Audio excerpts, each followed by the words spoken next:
तो जब से साक्षात्कार है और तब से परिणाम आने तक तो विद्यार्थी बिल्कुल बिन पानी के मछली जैसा होता है। प्रेमचंद की एक रचना है पंच परमेश्वर। तो पंच परमेश्वर रचना जो है वो उर्दू में किस नाम से छपी थी? तो इस प्रकार के प्रश्न पूछे गए। उसने कहा था किसने लिखी थी, ये पूछ सर। इंटरव्यू कुछ ना कुछ किस्मत पे भी होता है सर। जैसे कहा जाता है ना कि अगर उनको पूछना हो तो वो पूछ लेंगे कि आपके पिताजी का नाम बताइए, और यदि उनको आपको नहीं पूछना है तो वो पूछ लेंगे मेरे पिताजी का नाम बताइए। क्या नाम है सर आप? नमस्कार सर, मेरा नाम आयुष दीक्षित है। आयुष जी, आपका कौन सा अटेंड?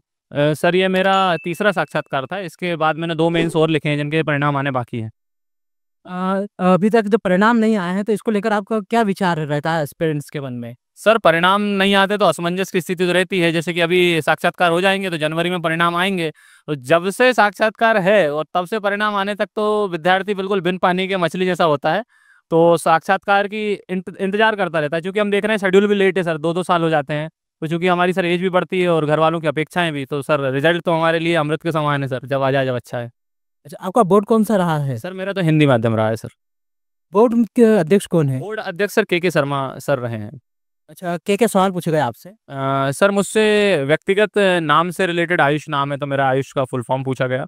उसके अलावा प्रधानमंत्री जी कल नाइजीरिया में थे तो उससे संबंधित प्रश्न पूछे गए मुझसे कि नाइजर क्या है, नाइजीरिया क्या है, ऐसे कौन से देश हैं जिनका नदियों के नाम पर 5 देशों के नाम बताइए। इसके अलावा ऐसे कौन से देश हैं जहाँ कोई नदी नहीं है। इसके अलावा सर प्रेमचंद्र की ऐसी कौन सी रचना थी जो प्रेमचंद की एक रचना है पंच परमेश्वर। तो पंच परमेश्वर रचना जो है वो उर्दू में किस नाम से छपी थी? तो इस प्रकार के प्रश्न पूछे गए। उसने कहा था किसने लिखी थी, ये प्रश्न पूछा गया। उसके अलावा जो अभी सर्वोच्च नागरिक सम्मान है नाइजीरिया का, वो प्रधानमंत्री मोदी जी को दिया गया है, उसका नाम पूछा गया था मुझसे। मैं चूंकि नर्मदापुरम से आता हूं तो नर्मदापुरम का पूर्व नाम क्या था और नाम बदलने की प्रक्रिया पूछी गई। इस प्रकार के प्रश्न मुझसे पूछे गए।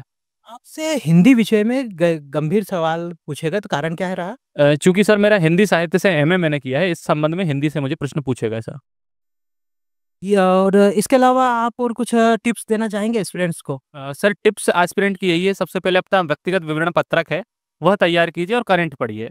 इसके अलावा सर इंटरव्यू कुछ ना कुछ किस्मत पे भी होता है सर। जैसे कहा जाता है ना कि अगर उनको पूछना हो तो वो पूछ लेंगे कि आपके पिताजी का नाम बताइए, और यदि उनको आपको नहीं पूछना है तो वो पूछ लेंगे मेरे पिताजी का नाम बताइए।